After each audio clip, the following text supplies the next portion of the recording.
오늘의 주요 뉴스입니다. 오징어 게임이 미국 방송계 최고 권위의 에미상 시상식에서 감독상과 나무주연상 등 6관왕을 차지했습니다.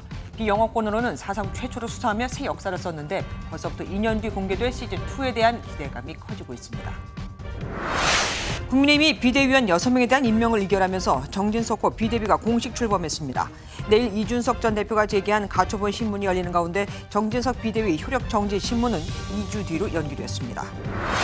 성남FC 후원금 의혹을 수사해온 경찰이 이재명 민주당 대표에 대해 제3자 뇌물공여 혐의가 인정된다고 결론 내렸습니다.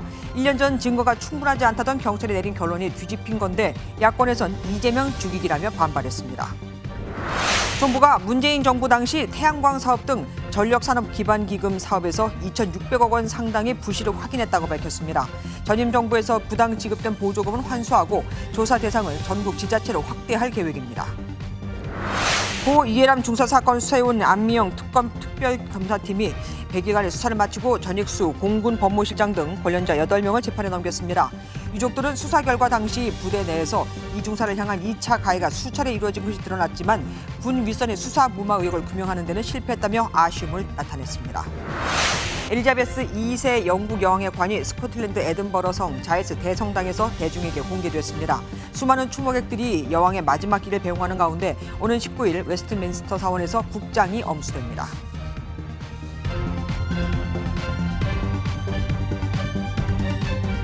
오늘 뉴스7은 답답한 국내 정치, 경제 상황을 뒤로하고 뻥하고 숨통 트이는 소식부터 시작을 하겠습니다. 오징어 게임이 미국 방송계의 아카데미상이라 불리는 에미상에서 감독상과 나무주연상을 거머쥐며 또 한 번의 쾌거를 이뤄냈습니다. BTS의 K-팝, 기생충의 K-무비, 이제는 오징어 게임으로 대변되는 K-드라마가 세계 인정을 받은 거죠. 미국, 아니 세계 시청자가 제일 좋아하는 드라마가 한국 드라마가 된 겁니다. 먼저 최희지 기자가 보도합니다.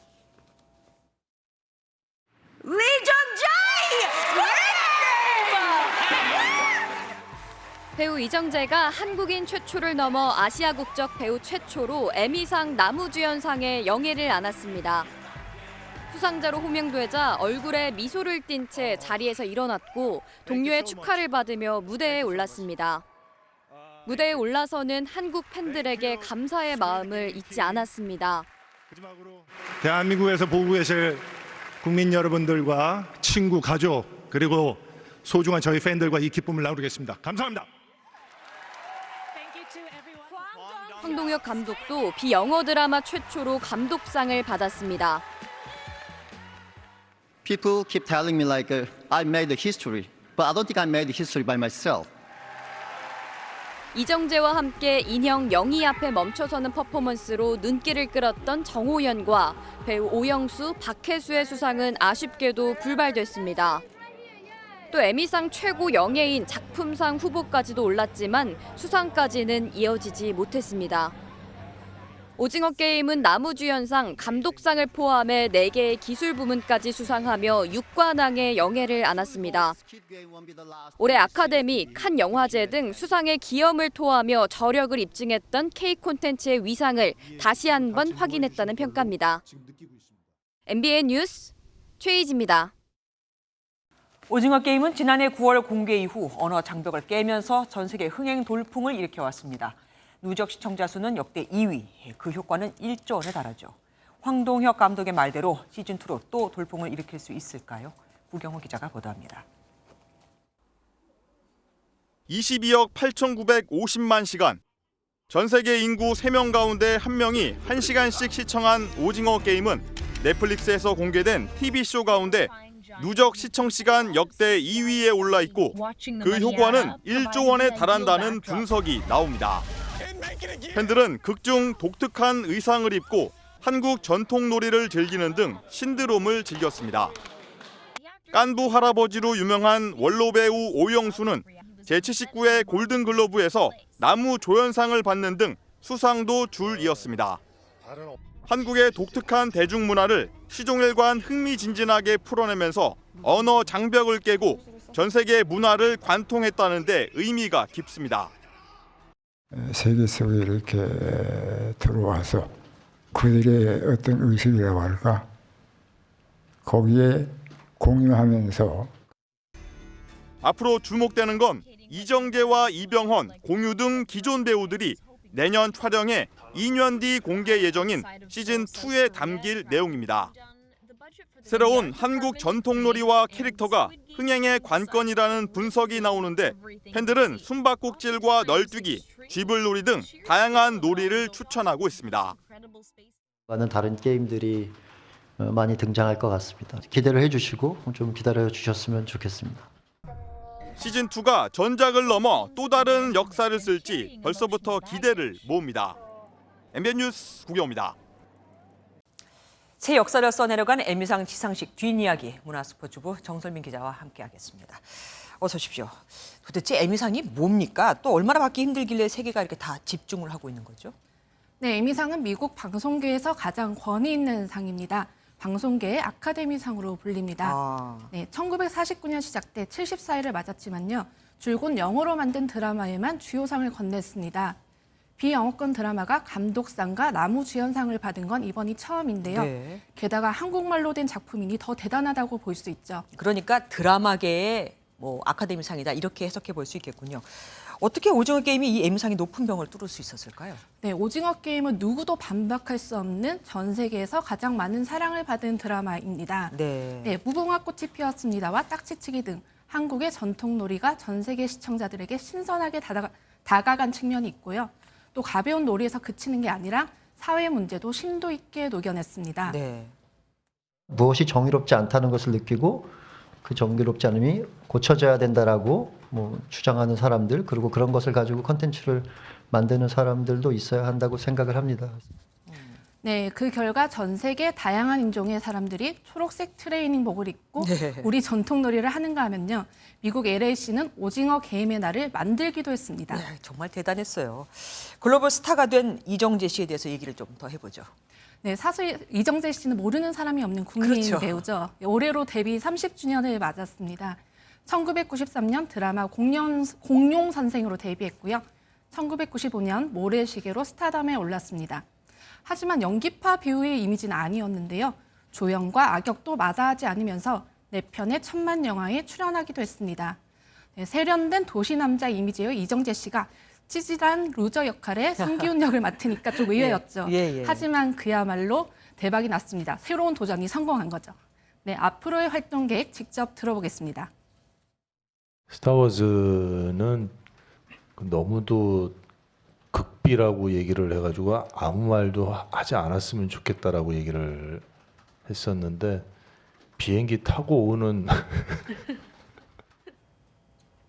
그러니까 그 비행기 타고 오는데 이미 기사는 났더라 네. 이 얘기네요. 세계적인 감독이 된 황동혁 감독은 누굽니까? 네, 한국에서는 영화 감독으로 활동했습니다. 2007년 데뷔작인 마이 파더, 도가니 같은 실화 소재 영화를 만들었고요. 수상한 그녀는 866만 관객을 불러 모으며 흥행에도 성공했습니다. 이제 오징어 게임은 2009년부터 각본을 쓰기 시작했는데요. 현실감이 떨어진다면서 투자를 받지 못했습니다. 그런데 넷플릭스 자본과 만나면서 12년 만에 세상에 공개됐습니다. 타임지가 선정한 가장 영향력 있는 100인에 뽑히기도 했고요. 네. 스티븐 스필버그 감독이 당신의 뇌를 훔치고 싶다며 극찬하기도 했습니다. 이정재 씨가 시상식에 동행했던 인물도 화제가 되지 않았습니까? 네, 지난 2015년 열애를 인정했던 임세령 대상그룹 부회장과 함께 참석했는데요. 포토월 앞에서는 손깍지를 낀 다정한 모습을 선보였고요. 이정재 씨가 수상자로 호명되자 임세령 부회장의 손을 꼭 잡는 모습도 포착됐습니다. 네. 한편 정호연 씨는 지난 3월 댕기머리를 선보였는데요. 이번에는 한국 여자아이의 머리 장식인 배씨 댕기 같은 헤어핀을 선보여 시선이 사로잡았습니다. 예. 이정재 씨가 호명되니까 옆에서 깍지를 끼면서 기뻐하던 여자 배우가 있던데 누굽니까? 네, 더 그레이트로 여우주연상 후보에 오른 미국 배우 엘 패닝인데요. 오징어 게임의 열혈한 팬으로 알려져 있습니다. 네. 자, 우리 배우들의 행동 하나하나, 패션 하나하나가 이제 국제화가 되게 생겼습니다. 지금까지 정설민 기자와 함께했습니다. 고맙습니다. 다음 소식입니다. 국민의힘이 비상대책위원들에 대한 인선을 발표하고 새 비대위에 닻을 올렸습니다.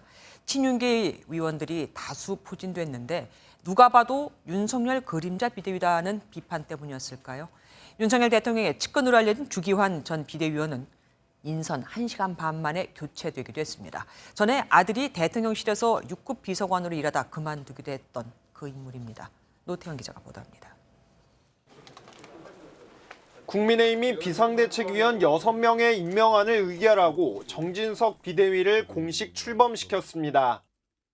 정치 쟁점 사안에 대해서도 기민하게 대응할 수 있는 통합과 균형성, 이걸 좀 중시해서 인선을 고민했습니다. 원내 인사로는 영남에서 3선의 김상훈 의원과 재선의 정점식 의원, 호남 몫으로 초선 전주혜 의원이 포함됐고, 원내에서는 김종혁 혁신위 대변인과 김행전 청와대 대변인, 김병민 전 비대위원이 임명됐습니다. 검찰 출신 정의영과 선대위 대변인이었던 전 의원, 대선 당시 캠프 때부터 대변인을 맡았던 김 전 비대위원은 친윤계 인사로 꼽힙니다. 당초 윤 대통령의 검찰 재직 당시 측근으로 알려진 주기환 전 비대위원이 재지명됐으나 발표 1시간 반 만에 사의를 표함에 따라 전 의원이 재지명됐습니다. 인선 발표 후에 주기환 비대위원께서 정진석 비상대책위원장께 간곡한 사의를 표명해 왔습니다. 사의를 받아들이고 전주혜 의원을 비대위원으로. 국민의힘은 내일 국회에서 첫 비대위 회의를 열고 권성동 원내대표의 후임을 선출하기 위한 선관위 구성 등 절차에 대한 논의를 시작할 전망입니다. MBN 뉴스 노태현입니다. 국민의힘은 당원 개정과 당내 관련 기구 의결 등을 거쳐 가까스로 새 비대위 구성은 마쳤지만 내일이 고비죠. 내일 새 비대위의 운명을 가를 법원 신문이 예정돼 있으니까요. 결과가 언제 나올지는 아직 모르지만 국민의힘 측은 법원이 정치에 개입하지 말아달라고, 이준석 전 대표는 새 비대위에 대해 뭘 해도 기대 그 이하라며 이번에도 승소를 자신했습니다. 우정환 기자입니다. 당초 법원이 내일 신문하기로 한 내용입니다.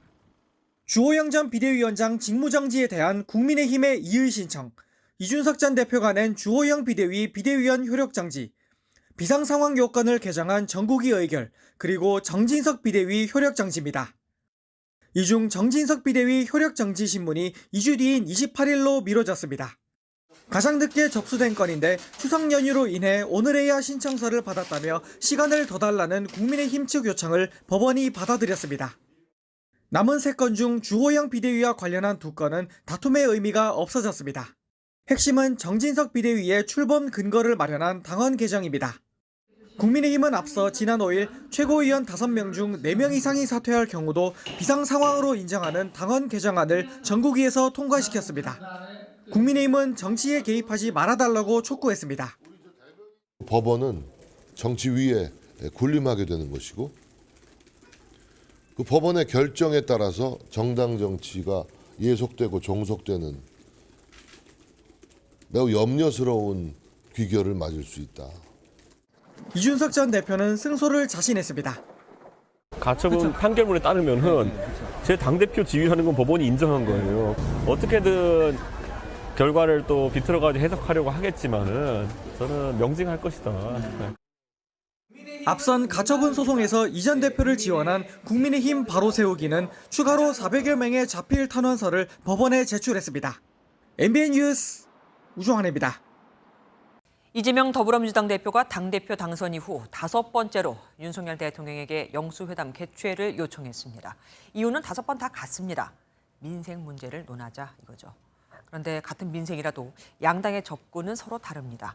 민주당은 정부 여당이 사진이나 찍는 민생 쇼를 한다고, 국민의힘은 이재명 대표를 위한 방탄 민생을 한다고 맞서고 있거든요.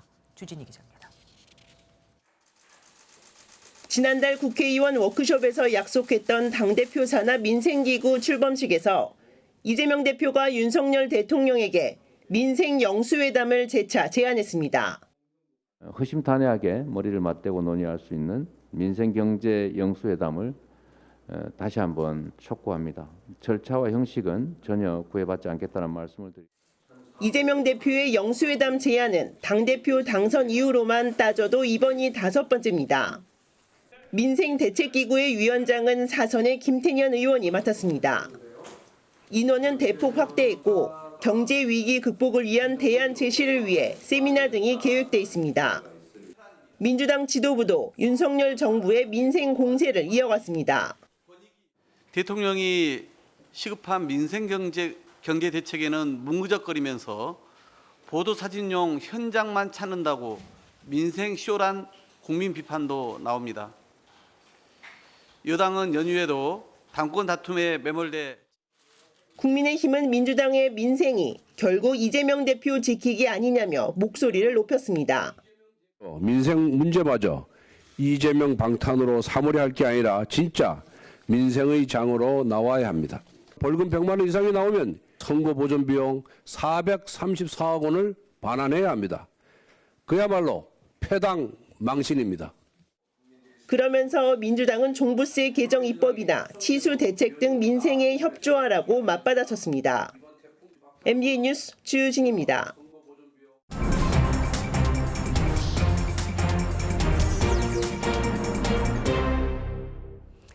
정치권 뒷이야기 들어보는 정책 톡톡 시간입니다. 정치부 이현재 기자와 함께합니다. 어서 오십시오. 국민의힘 비대위 가처분 관련 얘기부터 해보겠습니다. 네. 내일 신문의 핵심 쟁점이 뭡니까? 예, 2차 비대위를 만드는 그 근거가 정당했냐 아니냐 이게 핵심입니다. 네. 지금 이제 내일 총 3건의 신문이 있는데 이준석 전 대표가 제기한 3차 가처분 신청 내용이 가장 핵심 쟁점입니다. 네. 지난 5일 국민의힘이 2차 비대위 출범을 위해 당 비상상황 설립 요건을 구체화한 전국위 당원 개정 의결의 효력을 정지해달라는 내용입니다. 당원 개정 의결의 효력을 정지해달라. 네. 어렵습니다. 네. 자, 앞서 리포트에서 다뤘지만 그러면 이제 지난 5일 전국위에서 정리한 당원 개정안을 다시 한번 설명드리겠습니다. 네네. 기존에는 당대표 권위나 최고위원 기능 상실이 비상상황의 요건이었는데요. 지금 이제 개정안에서는 지금 보시는 3가지 경우에 대해서 비상상황을 선언할 수 있다고 정리를 했습니다. 네. 이 중에서 선출직 최고위원 5명 중 4명 이상이 사퇴 등 권리 조항이 핵심인데요. 이 전 대표는 최고위원 줄사퇴로 첫 번째 비상상황을 만든 과정을 정당화하기 위해서 이렇게 이후에 당원을 개정한 건데 이미 1차 가처분 인용으로 인해서 이 첫 번째 비상상황이 부정됐으니까 네. 이후에 벌어진 상황은 모두 부당하다 그런 입장입니다. 뒤늦게 개정한 당원으로 과거 상황을 끼워 맞추기 식으로 정당화하는 건 불가능하다는 입장이죠. 이에 반해 국민의힘은 당원 개정 이후 비대위원들이 모두 사퇴해서 지도부 공백 상태가 됐으니 개정한 당원에 따라서 이건 비상상황이 정당하다 그렇게 네. 주장하고 있습니다. 정진석 비대위원장은 오늘 출근길에서 사법이 선을 넘으면 안 된다며 재판부를 압박했습니다. 법원이 정당이 알아서 할 일은 정당이 알아서 하도록 그동안 해왔던 것처럼 그렇게 법원의 판단을 구한다는 말씀을 좀 드리고요. 그러니까 당의 비상 상황을 일이 벌어진 뒤에 거기에 맞춰 수정한 거는 말이 안 된다. 네. 이준석 전 대표는 그렇게 주장하고 있다 그렇죠. 이거죠. 내일 가처분이 또 인용되면은 일은 어떻게 됩니까? 만약 그렇다면 28일로 연기된 정진석 비대위원장에 대한 효력정지 가처분 신청은 아마 인용될 가능성이 매우 큽니다. 네. 법조계 일각에서는 2차 비대위 출범 근거가 부정되는 것이기 때문에 28일 신문을 할 필요도 없다 이런 말도 나오고 있습니다. 결국 이 전 대표가 당원권 정지 6개월 이 징계 기간이 끝나면 되돌아올 수 있었던 그 과거 상황으로 되돌아가야 되는 거죠. 하지만 만약에 법원이 국민의힘 측 손을 들어준다면 정진석 비대위가 오는 19일 새 원내대표 선출과 차기 당대표를 뽑기 위한 전당대회 준비를 이끌게 될 것 같습니다. 예.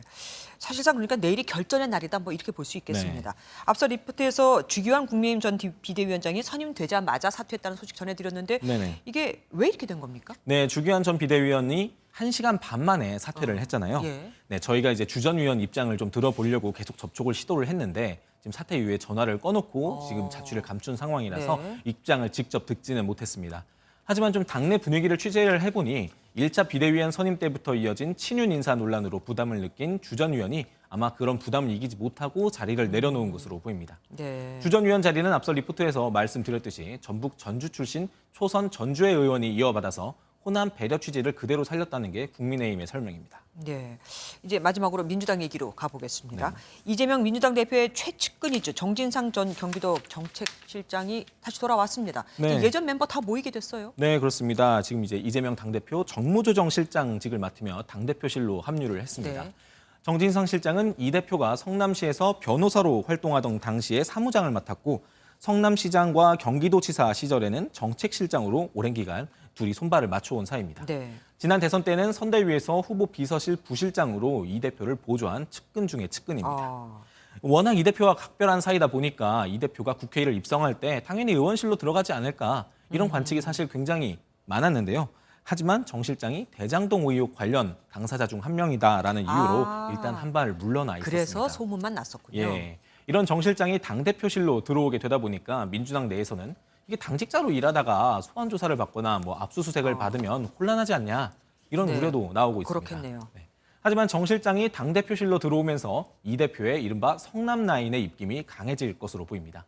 기존의 국회에 들어온 성남라인으로는 이 대표가 성남시장 시절 발탁한 김남준 보좌관과 과거 시민운동을 함께한 김현지 비서관이 있습니다. 예, 여기까지 듣겠습니다. 이현재 기자와 함께했습니다. 고맙습니다. 이재명 더불어민주당 대표가 성남시장 재임 시절 두산건설에 청탁을 들어주는 대신 성남FC에 광고비를 내도록 한 혐의로 검찰에 넘겨졌습니다. 이 대표는 두산건설로부터 후원금을 유치하고 그 대가로 분당병원 부지를 상업용지로 용도 변경해준 혐의를 받는데 매입가 70억 원대였던 이 부지는 현재 1조 원이 육박한다는 말까지 나옵니다. 1년 전 자신들의 결론은 완전히 뒤집은 거라는 비난에 경찰은 검찰이 하라는 보완 조사를 한 것뿐이라고 밝혔습니다. 이재호 기자입니다. 지난해 완공한 경기도 성남의 분당 두산터입니다. 애초 병원 부지였지만 지난 2015년 이재명 더불어민주당 대표가 성남시장 재직 시절 상업용지로 용도가 바뀌었습니다. 경찰은 두산그룹이 용도 변경을 위해 당시 이재명 시장이 구단주로 있던 성남FC에 50억가량의 후원금을 낸 것으로 판단했습니다. 이를 대가성이 있는 것으로 보고 두산건설 전 대표 이모 씨를 뇌물 공여 혐의로 입건했고 당시 구단주였던 이 대표와 실무를 맡았던 성남시청 공무원 한 명은 제3자 뇌물 공여 혐의를 적용해 검찰에 넘겼습니다. 지난 2015년 성남시장이자 성남FC 구단주였던 이 대표는 6개 기업에서 후원금과 광고비 등 160억여 원을 유치했습니다. 경찰은 이 과정에서 기업들이 후원금을 낸 대가로 특혜를 받았는지 등을 수사해왔고 지난해 9월 증거가 부족하다며 불송치 결정을 내렸습니다. 하지만 검찰의 보완 수사 요구로 7개월 동안 다시 수사해 자신들의 판단을 뒤집었습니다. 이에 대해 경찰은 재수사 과정에서 사건 관계자들로부터 의미 있는 진술을 확보했다며 재수사로 결과가 바뀌는 것은 흔히 있는 일이라고 해명했습니다. 하지만 당초 수사를 맡았던 분당경찰서가 상급기관인 경기남부경찰청에 사건을 이첩하는 등 기존과 다른 수사 과정과 뒤집힌 결과를 두고 논란이 불가피할 전망입니다. MBN 뉴스 이조입니다. 그런데 이번 성남FC 후원금 의혹 사건에 대한 보완 수사에서 경찰은 이재명 대표는 소환 조사도 하지 않고 검찰로 송치를 했습니다. 검찰이 이 대표는 소환 조사를 하라고 하지 않아서 안 했다면서요. 경찰의 뒤바뀐 결론에 민주당은 이재명 죽이기 3탄이라고 비판했고 국민의힘은 진실이 드러나고 있다고 평가했습니다. 윤기란 기자가 보도합니다. 경찰이 불송치로 결론 낸 성남FC 후원금 의혹 사건은 검찰의 보완 수사 요구 이후 이루어진 재수사 끝에 결과가 뒤집혔습니다. 검찰로부터 보완 수사 요청을 받은 사건은 이미 송치가 됐다는 의미로 경찰은 이재명 민주당 대표에게 범죄 혐의점이 있다는 수사 결과를 검찰에 통보했습니다. 경찰은 보완 수사 요청을 받은 전 두산건설 대표를 소환 조사했지만 이재명 대표는 서면 조사만 하고 수사를 마무리했습니다. 혐의가 있다고 판단한 두 사람에 대한 소환 조사에서 이 대표만 빠진 이유에 대해 경찰은 보완 수사 요구 범위에 이 대표와 관련된 건은 없었다며 재수사가 잘 이루어졌다고 해명했습니다. 검찰 안팎에서는 사건을 넘겨받은 성남지청이 또다시 강제 수사에 나서거나 이 대표를 소환 조사할 것이라는 분석이 나오고 있습니다. 경찰의 뒤바뀐 결론에 민주당은 아무 증거도 나온 게 없는 죽은 사건을 다시 살려내 수사한 거라며 이재명 죽이기라고 비판했습니다. 이번에는 성남FC로 소재만 살짝 바꿔서 이재명 죽이기 3탄을 내놓았습니다. 반면 국민의힘은 지난 정권의 봐주기 수사로 불송치 결정된 것이 재수사를 통해 진실이 드러나고 있다고 평가했습니다. MBN 뉴스 윤기란입니다. 정부가 도로나 철도 건설 등 대규모 국책 사업을 하려면 미리 경제성을 검증해야 하는데 이걸 예비 타당성 조사, 이른바 예타라고 하죠. 문재인 정부 5년간 이 예타를 면제시켜준 사업이 무려 149개에 달합니다. 총 사업 규모는 120조 원, 이명박 정부의 2배, 박근혜 정부와 비교하면 5배에 가까운 금액입니다. 이렇게 나랏돈을 쓰는 곳이 늘다 보니 국가 채무는 1천조 원을 넘어섰고 GDP 대비 국가 채무 비율 역시 빠르게 치솟고 있어서 허리띠를 졸라매기로 한 정부가 예타 면제 남발을 막기 위해 요건을 대폭 강화하기로 했습니다. 특히 일단 재정이 들어가면 사업 중단이 어려운 복지 사업은 반드시 시범 사업을 한 뒤에 성과를 평가하는 작업을 거치도록 했죠. 문재인 정부가 태양광 보급 등을 위해 진행한 전력산업기반기금 사업에서도 부당대출과 보조금 위법 사례가 무더기로 확인됐습니다. 돈을 일부러 더 받아가서 2,600억 원이 넘는 피 같은 세금이 나간 건데 그것도 226개 지자체 중에서 일단 12곳만, 여기만 표본 조사를 해서 나온 결과가 이렇습니다. 김문영 기자가 보도합니다. 한 축사 위에 대형 태양광을 올렸습니다. 이 시설을 건축한 발전 사업자는 공사비를 부풀려 1억 5천만 원짜리 허위 세금 계산서를 발급해 9,700만 원이나 대출받았습니다. 태양광 시설이 여러 동 들어선 이곳은 눈가림식으로 허가받았습니다. 버섯 재배 시설은 토지가 농지로 되어 있더라도 태양광 건설이 허용되는 것을 악용해 쓸 수 없는 원목을 쌓고 버섯 재배사로 위장했습니다. 정부가 2018년부터 올해까지 12조 원이 투입된 대규모 사업, 전력산업기반기금을 점검한 결과 이렇게 2,616억 원이 부적절하게 운용된 사실을 확인했습니다. 이번 점검에 시공업체는 물론 발전시설 주변 지자체의 기금관리 부실도 드러났습니다. 보조금을 임의로 받고 다른 지역의 마을회관 건립에 쓰거나 쪼개기 계약으로 입찰 가격을 낮춰 특정 업체와 수의 계약을 한 사례도 있었습니다. 전국 226곳 지자체 중에 12곳만 샘플로 조사했는데도 위법 사례는 수두룩했습니다. 아무래도 이제 신재생 에너지 정책이 강하게 드라이브를 걸다 보니까 사업 계획을 탄탄하게 준비할 시간적인 여유 없이 이런 부실 집행 사례가 대거로 확인된 것이 아닌가 이렇게. 정부 관계자는 문재인 정부 때인 지난해 9월부터 점검을 시작했다면서도 코로나19와 대선 여파로 올해부터 속도가 붙었다고 밝혔습니다. 정부는 부당 지급된 보조금을 환수하고 조사 대상을 전국으로 확대하겠다는 계획입니다. MBN 뉴스 김문영입니다. 공군 성폭력 피해자 고 이해람 중사 사건을 수사해온 안미영 특별검사팀이 관련자 8명을 재판에 넘기면서 100일간의 수사를 마무리했습니다. 특검 수사로 당시 부대 내에서 이 중사를 향한 2차 가해가 있었던 거는 확인이 됐지만 유족 측은 군 윗선의 수사 무마 의혹은 규명되지 않았다며 아쉬움을 나타냈습니다. 서영수 기자입니다.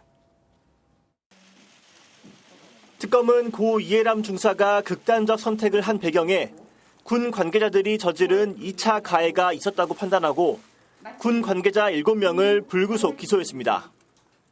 직장이나 수사기관 등으로부터 제대로 된 피해자 보호를 받지 못한 채 방치되었으며 그 기간 오히려 회유, 명예훼손 등 2차 가해가 이루어져 심리적 외상이. 수사 결과 이 중사의 직속 상관인 대대장은 가해자와 분리조치를 하지 않았고 중대장은 이 중사가 전입할 부대에 허위 사실을 유포한 것으로 드러났습니다. 정당한 이유 없이 피해자 조사를 지연시킨 군 검사와 이 중사 사망 원인을 왜곡해 퍼뜨린 공군 공보장교 등도 재판에 넘겨졌습니다. 부실 수사 의혹의 핵심 인물인 전익수 공군 법무실장에게는 국방부 군 검사에게 자신과 관련한 수사에 외압을 행사한 혐의만 적용됐습니다. 특검이 앞서 수사 무마 의혹의 근거가 된 녹취록을 조작했다는 혐의로 군 법무관 출신 변호사를 구속 기소했지만 이 중사의 유족은 윗선 수사에 대한 아쉬움을 나타냈습니다. 촉박한 시간을 가지고 최대한 특검으로서 많은 노력을 했지만 우리 예람이한테는 부족합니다. 한편 전 실장 측은 당시 군 검사에게 전화한 건 단순 항의에 불과하다며 특검이 끼워 맞추기 기소를 했다고 비판했습니다. MBN 뉴스 서영수입니다. 30년간 동생의 출연료 116억 원을 횡령한 혐의를 받는 방송인 박수홍 씨의 친형이 결국 구속됐습니다. 동생의 출연료를 제대로 정산해주지 않고 오히려 각종 세금과 비용을 전가한 혐의인데 법원은 박 씨에 대해 증거인멸과 도주 우려가 있다고 봤습니다. 이규영 기자가 보도합니다. 박수홍 씨의 친형 박모 씨가 영장실질 심사를 받기 위해 서울 서부 지방법원에 출석했습니다. 많은 취재진이 형 박 씨를 기다렸지만 박 씨는 취재진을 피해 신문 예정 시간보다 1시간 일찍 법원에 들어왔습니다. 박 씨 부부는 매니지먼트 법인을 설립한 뒤 약 30년 동안 동생의 출연료 등 116억 원을 빼돌린 혐의를 받고 있습니다. 사진을 찍어서 보내줘요. 그거를 잔고를 보내주는데 누가 그걸 의심합니까? 박수홍 씨는 친형 부부가 매니지먼트 수익을 일정 비율로 분배하기로 해놓고 이를 지키지 않았다며 지난해 4월 검찰에 고소했습니다.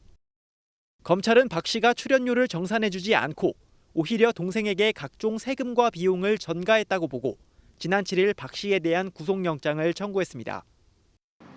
법원은 박 씨에 대해 증거인멸과 도주 우려가 있다고 보고 구속영장을 발부했습니다. 박수홍 씨는 형사고소와 별개로 친형 부부를 상대로 손해배상을 청구하는 소송도 제기한 상태입니다. MBN 뉴스 이규현입니다. 지난달에만 세입자가 집주인에게 떼인 전세금이 1,000억 원을 넘습니다. 더 안타까운 건 피해자 4명 중 3명이 2030 세대라는 거죠. 왜 이렇게 사회 초년병인 이들이 전세 사기범들의 먹잇감이 되는 걸까요? 박규원 기자가 취재했습니다. 서울 구로구의 한 신축 빌라. 올해 30살이 된 A씨는 2019년 말 이곳에 전세로 들어갔습니다. 등본을 꼼꼼히 확인하고 계약했지만 중간에 집주인이 바뀌면서 지난해 4월 집이 압류됐다는 청천벽력 같은 사실을 통보받았습니다. 최근 기승을 부리고 있는 이른바 전세 사기에 당한 겁니다. 이제 30살 직장 생활하면서 어렵사리 들어간 거고 돈도 부모님이 좀 보태주셨고서 너무 당황스럽죠. 주택도시보증공사에 따르면 지난달 집주인이 세입자에게 돌려주지 않은 보증금은 1,089억 원. 매달 사상 최고치를 경신 중입니다. 특히 피해자 4명 중 3명은 신혼부부 등 사회에 막 발을 내디딘 2030 세대입니다. 아파트 전세는 너무 비싸 엄두가 안 나고 그나마 깨끗한 집에서 시작하려고 신축 빌라를 찾았다가 전세 사기범들의 타깃이 된 겁니다. 1인당 평균 피해액이 2억 원을 웃도는데 대출까지 받은 경우가 대다수여서 신용불량자로 전락하는 경우가 부지기수입니다. 돈은 없고 깨끗한 거. 아파트는 비싸서 못하고. 젊은 애들이 그런 타깃이죠. 정부가 악성 임대인 공개 등 대책 마련에 나섰지만 주택시장 약세로 역전세난 우려가 커지고 있어 세입자 피해는 늘어날 전망입니다. MBN 뉴스 박규원입니다. 재력가들에게 골프 여행을 가자고 한 뒤 사기 도박을 벌여 돈을 가로챈 일당이 붙잡혔습니다. 도박을 할 때는 피해자 1명 빼고는 모두 다 한패였는데 피해자는 이를 전혀 눈치채지 못했습니다. 커피나 맥주에 마약을 타서 건네줬거든요. 김영경 기자가 보도합니다. 사복 차림의 형사들이 민박집을 급습합니다. 도박을 벌이던 테이블 위에 5만 원짜리 지폐와 카드가 널려 있습니다. 한쪽에서는 수상한 종이컵도 발견됩니다. 피해 남성 1명을 상대로 일당이 사기 도박을 벌였는데 30분 만에 530만 원을 잃게 했습니다. 총책 등 일당은 평소 알고 지내던 중견기업 대표나 건물 임대인 같은 재력가들에게 여성들과 함께 골프 여행을 가자고 깨웠습니다. 골프를 치고 숙소로 돌아오면 도박을 권했는데 이때 마약을 탄 커피나 맥주를 건넸습니다. 판단력이 흐려진 피해자에게 속임수 카드도 동원했습니다. 피해자가 돈을 다 잃으면 자금을 빌려주기까지 했습니다. 이런 수법으로 지난 1년 2개월 동안 7명으로부터 1억 6천여만 원을 챙겼습니다. 하루에 5천만 원을 잃은 피해자도 있었습니다. 돈 많은 사람들을 모집하는 모집책이 있었고요. 사기 도박을 현장에서 뛰는 속칭 선수라고 하는 피의자들도 있었고. 경찰은 총책 A씨 등 6명을 사기 등의 혐의로 구속하고 나머지 4명을 불구속 입건했습니다. MBN 뉴스 김영현입니다. 지난 추석 당일 전북 남원에서 차량 10여 대가 주행 중 시동이 꺼지는 일이 발생했습니다. 모두 같은 주소에서 경유를 넣었는데 추석 때 고향을 찾았다가 일부는 귀경도 못했습니다. 강세훈 기자가 단독 보도합니다. 차량의 속도가 급격히 떨어지더니 도로 위에 그대로 멈춰버립니다. 왜 그래, 차가? 이 차량도 주행 중에 문제가 생겼습니다. 차 이상하지? 샤워 덜덜덜. 뭐야? 갑자기?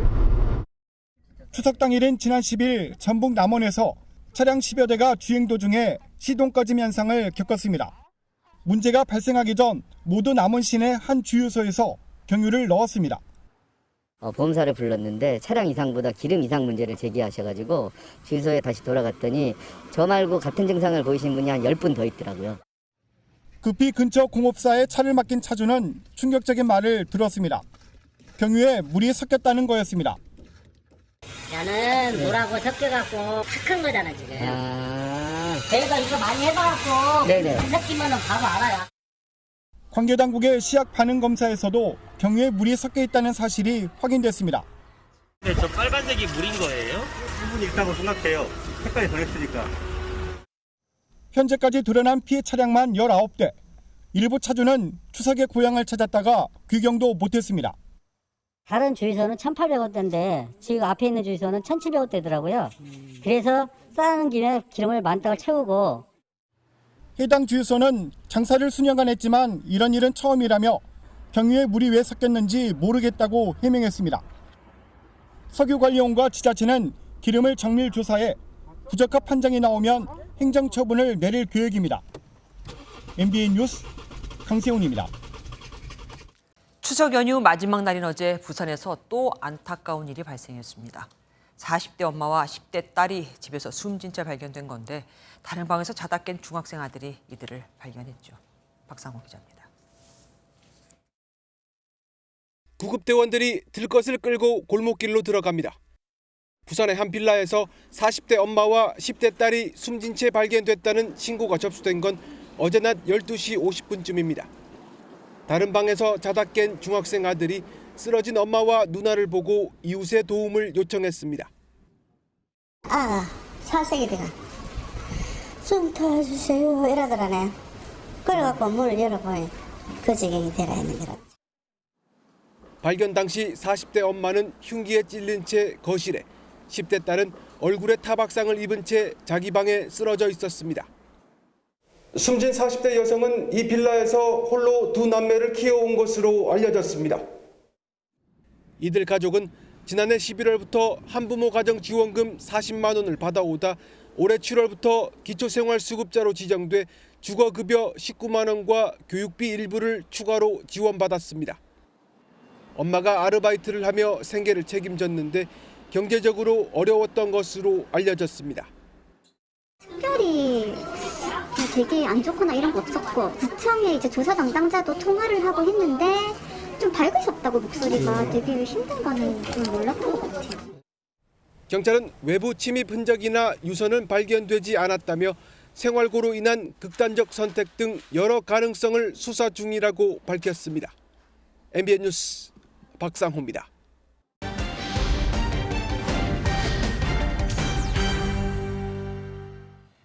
올여름 기록적인 폭우와 태풍이 지나갔죠. 그런데 이런 강풍과 폭우가 쏟아지는데도 운전대를 잡아야 하는 이들이 있습니다. 바로 배달 기사들입니다. 폭주하는 주문 때문에 배달료가 최고 5배까지 치솟기도 하지만 생계 때문에 어쩔 수 없이 사실상 목숨값을 벌어야 하는 겁니다. 해법은 없는지 이혁재 기자가 살펴봤습니다. 태풍 흰남노의 영향으로 전국에 걸쳐 거센 비가 내리던 지난 5일. 곳곳에 배달 기사들이 눈에 띕니다. 바람도 그렇지만 특히 비가 많이 오는 날 오토바이 운전은 위험할 수밖에 없습니다. 비가 많이 오고 바람도 많이 부니 오토바이 운행에서는 아마 더 조심하게 되고 오토바이가 휘청휘청 많이 거리게 되고 앞 시야가 많이 좁아지니까. 그런데도 이들이 배달을 포기하지 못하는 이유가 있습니다. 비가 내리면 배달 주문이 늘면서 배달료가 최고 5배까지 치솟기 때문입니다. 1.5km 안쪽으로는 4,500원이고 비가 올 때나 특수상할 때는 25,000원까지 올라갔다는 얘기를 신문 배달부터 시작해 30년 가까이 배달업을 해온 김용석 씨. 배달이 곧 생계와 직결되는 문제여서 대구에 있는 가족들을 생각해 비가 와도 운전대를 잡았습니다. 고객들은 날씨가 굳으니까 주문을 많이 하세요. 라이더들 못 들어가게 하려고 할증을 붙이고 저희 같은 사람들은 더 열심히 타게 되죠. 뭐 진짜 목숨값입니다, 사실은. 이들 배달기사들의 안전을 지킬 수 있는 방법은 없을까? 위험한 상황이 발생하면 스스로 작업을 중단하는 작업 중지권이 필요하다는 지적도 있는 반면 주문건마다 돈을 받는 기사들이 배달을 스스로 포기하기는 어렵다는 반론도 있습니다. 날씨가 나빠지면 기사들의 배달을 막고 대신 손실을 메꿔주는 게 현실적인 해결책이라는 말이 나옵니다. 날씨에 따른 일시적인 실업 상황으로 보고 배달기사들이 가입한 고용보험을 활용하자는 겁니다. 실업과 해고가 반복되는 노동자들에 대한 사회 안전망을 갖출 필요가 있다. 그렇다면 모두가 동의할 수 있는 자연재난 상황에서는 이거 적용할 수 있는 거 아니냐, 실험적으로. 이들이 위험에 내몰리지 않도록 배달기사는 물론 소비자와 사업주 모두 공감하는 촘촘한 안전망을 만들어야 한다는 지적이 나옵니다. 비 오는 날, 편히 배달 음식을 받을 수 있는 건 누군가 위험을 감수했기 때문입니다. MBN 뉴스 이혁재입니다. 가정폭력이나 데이트폭력 같이 가해자와 피해자가 한 공간에 있다 보면 전화로 112 신고를 하기 어려운 상황이 적지 않겠죠.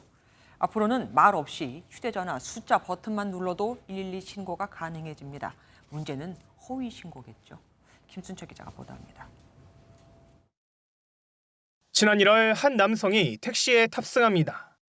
출장을 간다며 경기 시흥에서 여주까지 이동했는데 단 몇 분 뒤 차량에 돌아옵니다.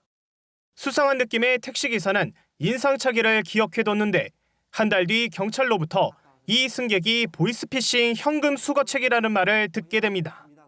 그런데 그 다음 날 공교롭게도 이 남성이 또 택시에 올라탔습니다. 저희 형님들하고 식사 약속이 된 것처럼 얘기를 했죠. 112에서는 그걸 알아듣고 고속도로 순찰 때가 이제 저를 따라 붙었죠.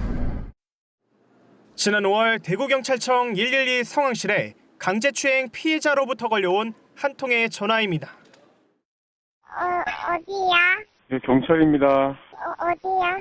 신고자분 뭐 위험한 상황이에요, 지금? 어디에요, 지금 계신 데가? 나 아직 실내지. 안전센터 건너에서 아직 택시 잡고 있어.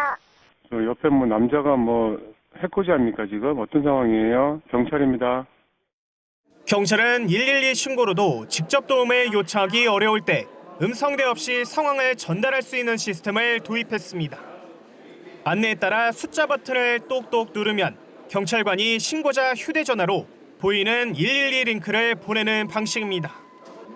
이 링크로 들어가면 신고자의 위치와 현장 상황 동영상이 112 상황실로 전송되고 상황 요원과 피해자와의 비밀 채팅도 가능해집니다.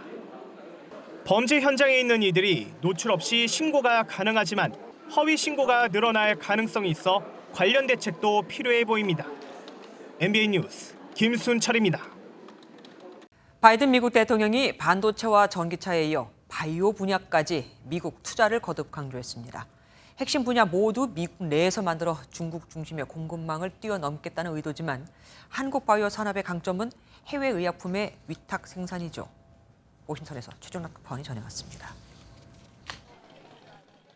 바이든 미국 대통령이 이번에는 바이오 산업의 미국 생산을 적극적으로 지원하는 행정명령에 서명했습니다.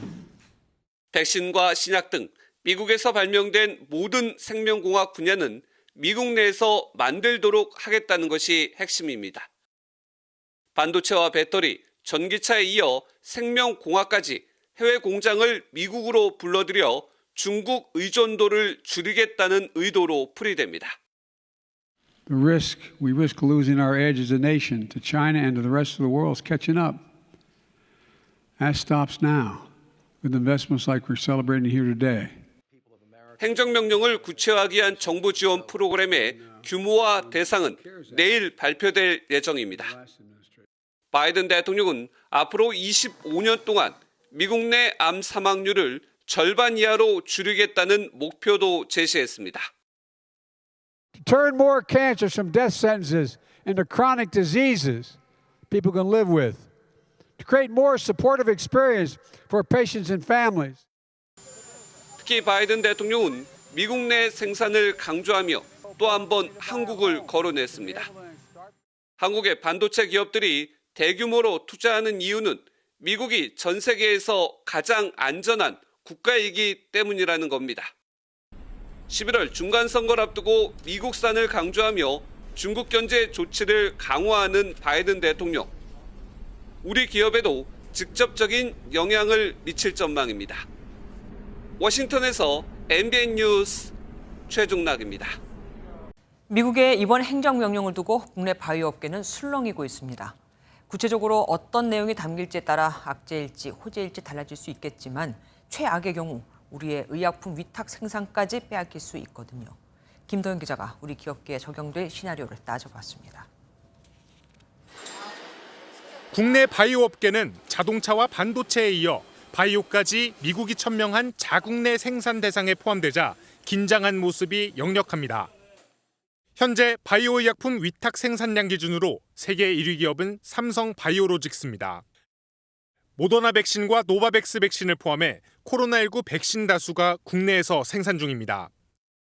바이오 의약품을 복제한 바이오 시밀러도 전 세계 생산량의 3분의 1을 우리나라가 책임집니다. 미국이 자국에서 생산하는 품목만 인센티브를 주면 국내 바이오 업계는 수출 타격이 불가피합니다. 다만 행정명령 취지가 중국 견제용인 만큼 좀 더 지켜봐야 한다는 전망도 있습니다. 바이오 의약품은 사회 안전망과 직결되는 만큼 미국이 자국 내 생산만을 현실적으로 고집할 수 없다는 의견입니다. 오히려 중국의 의존도를 낮추고 우방국가의 협력을 강화하는 측면들 이런 것들을 좀 더 고민을 해서 구체화시키지 않을까 그렇게 예측을 해요. 미국이 우방국 중심으로 현지 투자에 인센티브를 제공하면 한국 바이오 업계의 진출이 좀 더 활성화될 수 있다는 가능성도 제기됩니다. 바이오 업계 관계자는 구체적 내용이 나와야 득실을 따져볼 수 있을 것이라며 현재로선 예측이 어렵다고 말을 아꼈습니다. MBN 뉴스 김도형입니다.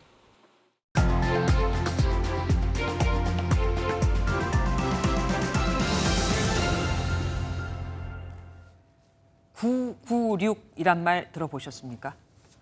오전 9시부터 밤 9시까지 주 6일간 일하는 중국 기업의 초과 근무 문화를 칭하는 말입니다. 중국 굴지의 기업 알리바바 창업자인 마위는 3년 전 사내 행사에서 하루에 편안하게 8시간을 일하려는 직원은 필요 없다고 해 하루아침에 국민 꼰대가 되기도 했죠. 금융노조가 이번 주 총파업에 돌입합니다.